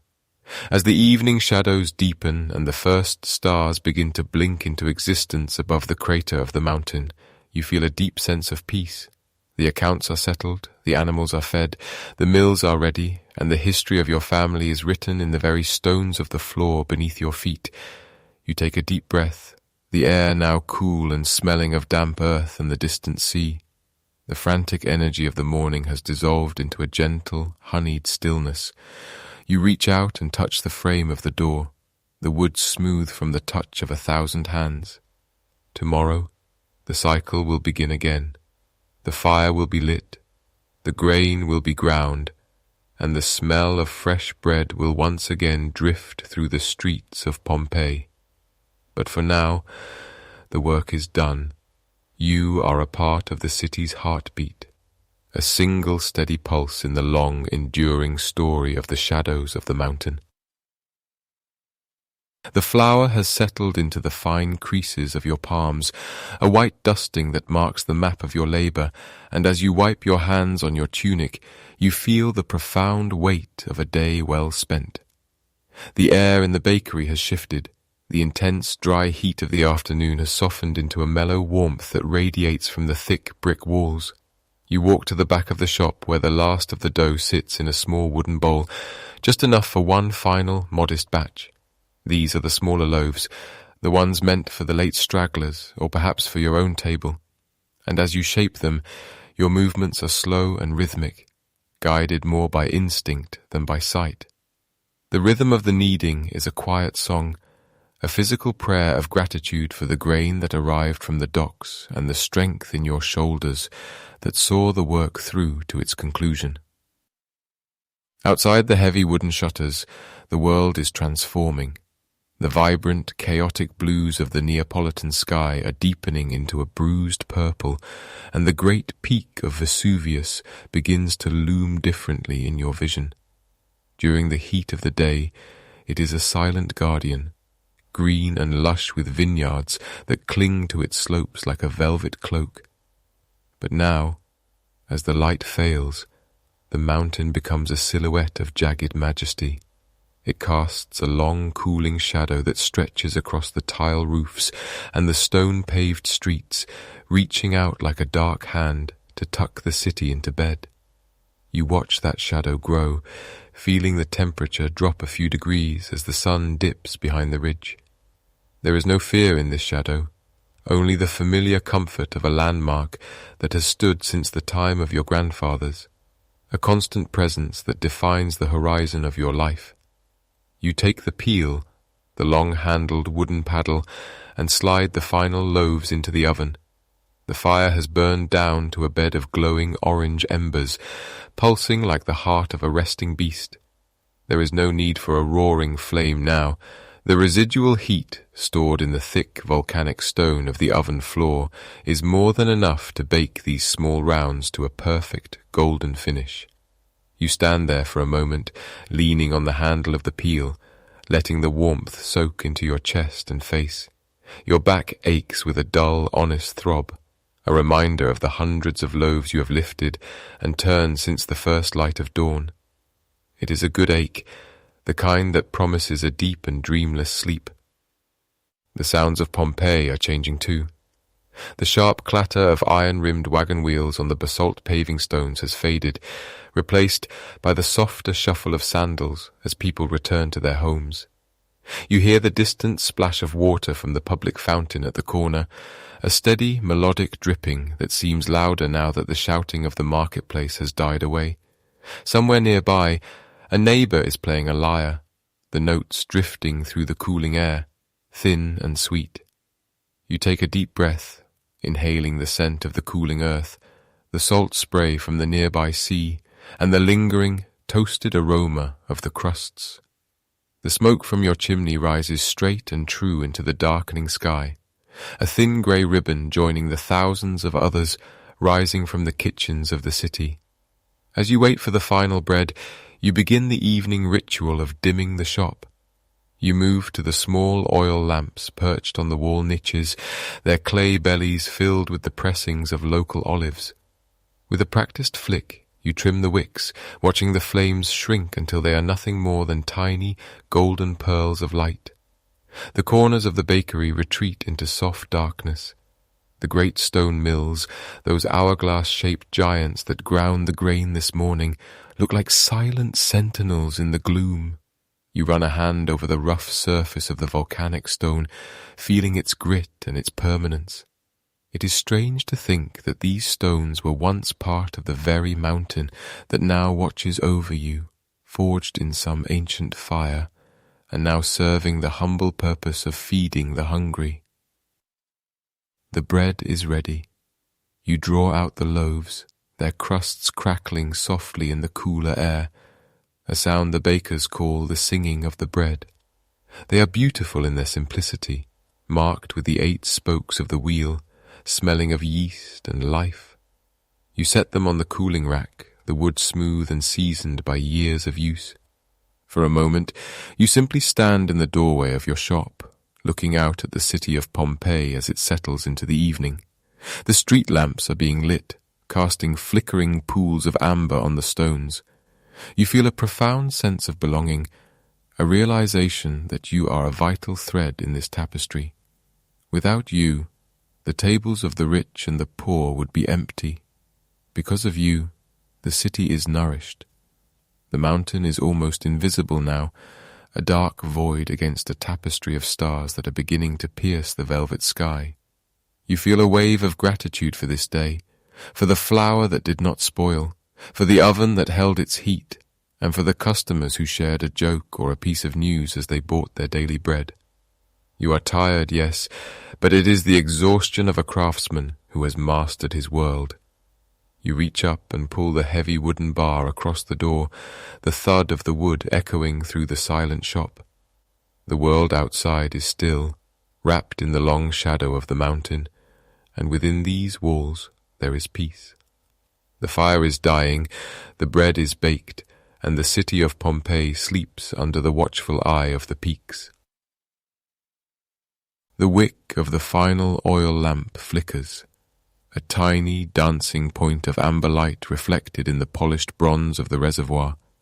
You lean forward, the heat of the day still radiating from your skin, and with a soft, steady breath, you extinguish the flame. The smell of charred flax and warm olive oil rises in a thin, grey ribbon of smoke, mingling with the persistent, comforting scent of toasted grain that seems to live within the very pores of the stone walls. Darkness settles over the atrium like a heavy woolen blanket, yet it is not a void. It is a space filled with the familiar shapes of your life, softened by the moonlight filtering down through the open compluvium in the ceiling. You walk slowly across the floor, your bare feet finding the cool, smooth patches of the mosaic tiles where the sun has not touched them for hours. The rhythmic click of your heels against the stone is the only sound in the house, a quiet percussion that marks the transition from the world of commerce to the world of rest. As you pass through the open courtyard, a sudden gentle breeze drifts in from the south, carrying with it the briny, sharp scent of the Tyrrhenian Sea. It rustles the leaves of the small potted herbs in the corner, thyme and rosemary, and for a moment you stand still, letting the salt air cool the lingering warmth on your neck and brow. The sea breeze is a nightly visitor, a reminder that the city of Pompeii is but a small, vibrant jewel set between the vast blue of the water and the dark, silent majesty of the heights above. Your body feels heavy now, a pleasant, grounding weight that speaks of a day well spent. The ache in your lower back, the tightness in your forearms from hours of shaping the dense dough, and the faint throbbing in your calves, all of it begins to dissolve as you approach your sleeping quarters. These are the marks of a baker, the physical echoes of the thousands of loaves that have passed through your hands. You move toward your small bed, a simple frame of wood and interlaced leather thongs, topped with a thick mattress stuffed with wool. As you sit on the edge, the wood creaks ever so slightly, a familiar groan that sounds like a greeting. You untie the leather laces of your sandals, letting them fall to the floor with a soft thud, and pull your tunic over your head, feeling the cool air of the room brush against your tired limbs. There is a profound comfort in the softness of the bed as you finally lie back, the tension leaving your muscles in slow, rhythmic waves. The wool mattress yields to your shape, supporting the weary curvature of your spine and the heavy strength of your shoulders. You pull a light linen sheet over yourself, the fabric crisp and smelling of the sun and the soap used by the laundress down the street. It is in this moment of stillness that the city truly speaks to you. Through the high, narrow window of your room, you can hear the distant, muffled sound of a night watchman's footsteps on the basalt paving stones of the street outside, or perhaps the faint melodic whistle of a sailor returning to his ship at the docks. But these sounds are distant, belonging to a world that no longer requires your attention. Your mind drifts back to the hearth, the great mother of your home and your livelihood. Even now, through the thick walls, you can sense its presence, the massive circular oven that stands at the heart of the bakery. It is cooling now, the embers buried deep beneath a layer of white ash to keep the heat alive for tomorrow's first firing. There is a sacredness to that heat. It is the same fire that fed your father and his father before him, a continuous thread of warmth that binds the generations together. You think of the grain, the golden gift of the fields, transformed by your labor and the temperamental spirit of the fire into the bread that sustains the magistrates and the beggars alike. It is a humble craft, yet it is the very foundation of the city's life. Without the baker, the city does not wake. Without the hearth, the city does not eat. As sleep begins to pull at the edges of your consciousness, your thoughts turn toward the mountain that looms over the northern horizon. You do not see it now, but you can feel its weight, a silent, dark sentinel watching over the valley. To most, it is simply the backdrop of their lives, a fertile slope rich with vineyards and grey-green olive groves, a provider of the volcanic soil that makes the grapes of Campania so sweet and the wine so potent. You have lived in its shadow all your life, and you have come to respect its silence. It is an enduring thing, older than the city, older than the Republic, a monument of stone and earth that seems to breathe with a slow, geologic patience. You wonder, briefly, if the mountain ever sleeps, or if it merely waits, watching the tiny, flickering lives of the people below with the indifference of a god. The air in the room grows cooler, and you tuck the sheet more tightly around your shoulders, your breathing slowing to match the quiet pulse of the house. The rhythmic sound of the sea breeze through the atrium continues, a soft hushing noise that mimics the sound of the surf against the harbour walls. It is the sound of peace, the sound of a world that has reached the end of its labours. You think of the loaves you will bake tomorrow, the way the crust will crackle as it cools, the way the steam will rise in the chilly morning air, and the way the first customers will smile as they catch the scent of the fresh bread. But that is a world away. For now there is only the darkness, the soft bed, and the profound restorative silence of the night. The city of Pompeii is a tapestry of stone and light, of noise and industry. But in these final hours it becomes a place of shadows and dreams. You feel yourself sinking deeper into the mattress, the boundaries of your body blurring into the quiet of the room. The exhaustion that felt so heavy an hour ago has become a gentle tide, carrying you away from the concerns of the day. The hearth is quiet, the oven is still, the streets are empty. You are a baker, a master of fire and grain, and you have earned this rest.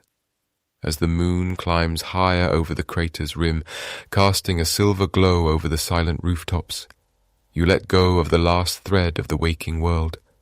The mountain stands guard, the sea whispers its ancient songs, and under the watchful eye of the stars, you finally close your eyes and drift into a deep, dreamless sleep.